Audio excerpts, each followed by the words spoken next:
se fue a trabajar a la normal y se les presentó ejemplos de planeación. ¿Sí? Lo construyeron a través de los ejemplos que se les estaba hablando.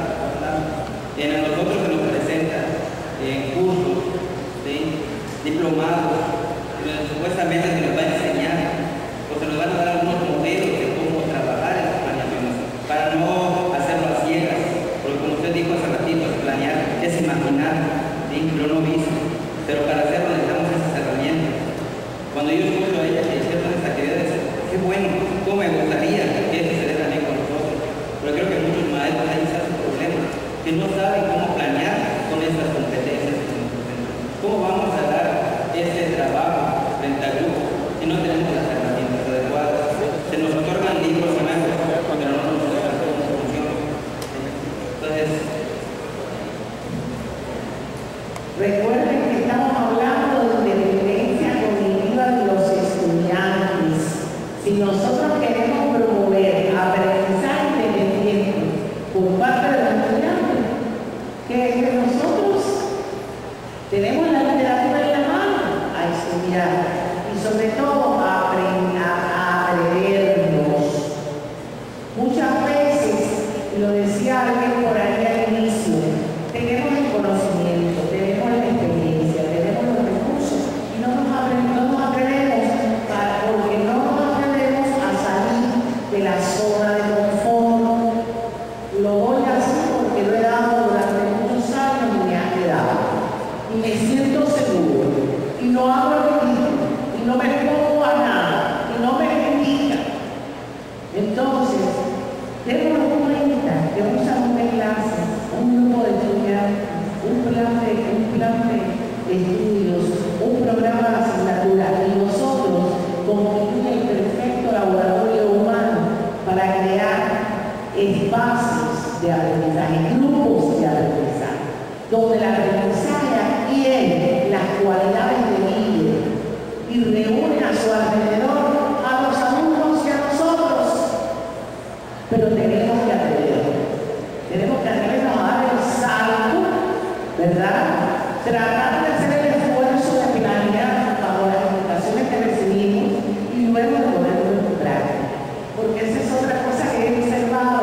Hay quien tiene la planeación bien hecha, pero no hace otra cosa.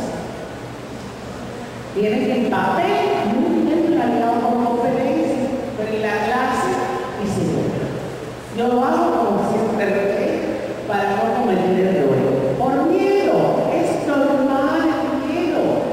El miedo es parte inherente a todos nosotros. Somos seres humanos, tenemos miedo a la equivocación, pero tenemos que verlo ahora. Existe la necesidad de ver al miedo y de ver el error como parte del cambio. Y no como un elemento que nos va a criticar o que va a ser el sujeto del burla. Atrevernos, pues. Quiero volver a lo de la evaluación, que se está haciendo ruido. ¿Cómo manejar la cuestión de la evaluación? Dentro de la educación basada en competencias, incluso la evaluación como una evaluación de modo individualizado. O sea, más que una prueba objetiva, de saber cómo puedo evaluar de modo distinto un aprendizaje. Estoy errada, entendí que manejaba como un tipo de prueba. Así. Yo les decía, ya no vamos a eliminar las pruebas objetivas.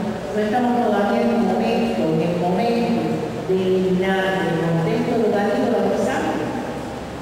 Pero ya no van a ser exámenes extensos, de 100 preguntas, donde a veces aparecía la misma pregunta muchas veces, porque no es posible. Visitaba unas preparatorias donde la tercera prueba parcial estaba a una semana de la prueba semestral, por ejemplo. Entonces, exceso.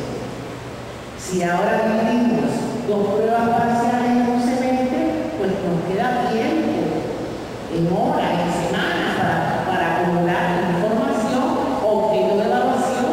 Pero imagínense que yo estoy terminando de calificar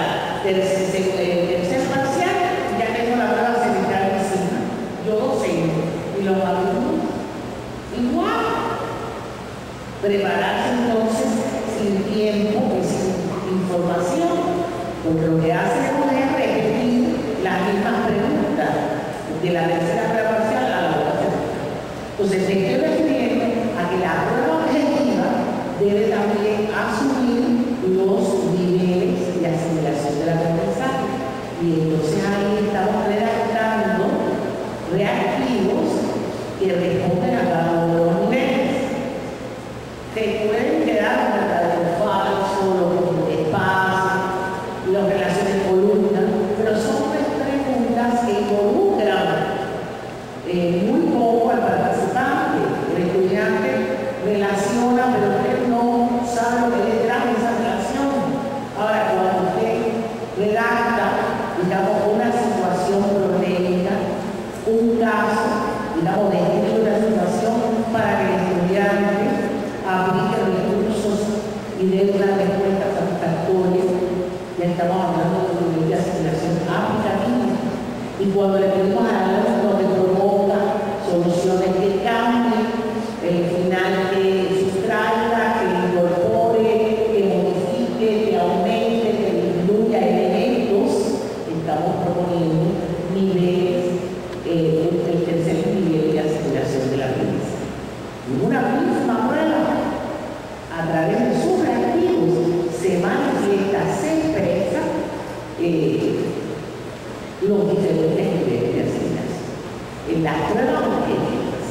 Pero desde luego que este es el resultado de un trabajo que se ha hecho en el aula con el grupo. El estudiante está acostumbrado a escuchar y a responder preguntas de diferentes niveles de asignación.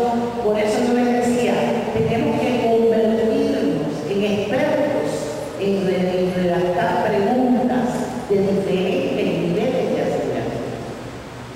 Eso se estudia y la programación neurolingüística, por ejemplo, la PNL, tiene un instrumento que se llama metamodelo. Ese metamodelo de la PNL nos ayuda, y lo trabajamos, lo estudiamos, a enriquecer nuestra batería de maneras de cuestionar la realidad. Hay un libro de la doctora Frida Díaz Barriga que habla de todos estos aspectos, se llama Estrategias para un aprendizaje significativo. Frida Díaz Barriga, la doctora Frida Díaz Barriga, aprendizajes para un aprendizaje, estrategias para un aprendizaje significativo, de la editorial McGraw-Hill. El libro es tamaño carta, pero aborda todos estos aspectos que a ustedes les van a favorecer en su consolidación. ¿Qué otros aspectos podemos hablar de esto? Sobre evaluación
actitudinal. La evaluación auténtica favorece esta parte, la evaluación actitudinal, la evaluación de aprendizajes actitudinales. La siguiente, por favor. Acá, en este cartel, ya sistematizo, ya reúno los elementos relevantes que constituyen verdaderos impulsos a la implantación de la educación basada en competencias. No aparecen elementos nuevos de los ya tratados y muestro de esta manera que constituyen un verdadero sistema. Todo elemento que introduzcamos altera el sistema. Todo elemento que sustraigamos del contexto también altera todo el sistema. Estos son los elementos que justamente constituyen, como pongo el rojo, reto a todos. Los elementos que están presentes en la educación basada en competencias constituyen reto para el padre de familia, constituyen reto para el docente, para los líderes educativos. ¿Sí? Todos los líderes comunitarios, todos estamos en compromiso con la educación basada en competencias y por tanto en la institución educativa es importante que le demos espacio al padre de familia. El padre de familia es aliado. Nosotros tenemos que convertir al padre de familia en un aliado. Es un socio de aprendizaje en favor del desempeño del niño. No le tengamos miedo al padre de familia. El padre de familia constituye una población noble, siempre y cuando seamos capaces de conquistarlos para que trabajen con nosotros, consolidando el trabajo, consolidando los aprendizajes de los hijos. ¿Qué ocurre? Que le hemos cerrado la puerta de las instituciones educativas al padre de familia. Por miedo a la crítica, por el sentimiento persecutorio de que el padre de familia viene a vigilar. Y el padre de familia constituye una población noble, porque justamente allí está el objeto del cielo, de él como madre y de nosotros como maestros. En el menor, en el niño que está siendo acompañado por adultos en su largo proceso de formación y desarrollo. La siguiente, por favor. Con este mensaje les pido para pasar a la siguiente etapa de preguntas de respuesta. Ustedes son aquellos que ven lo invisible y por tanto estoy segura que logran lo imposible. Muchísimas gracias.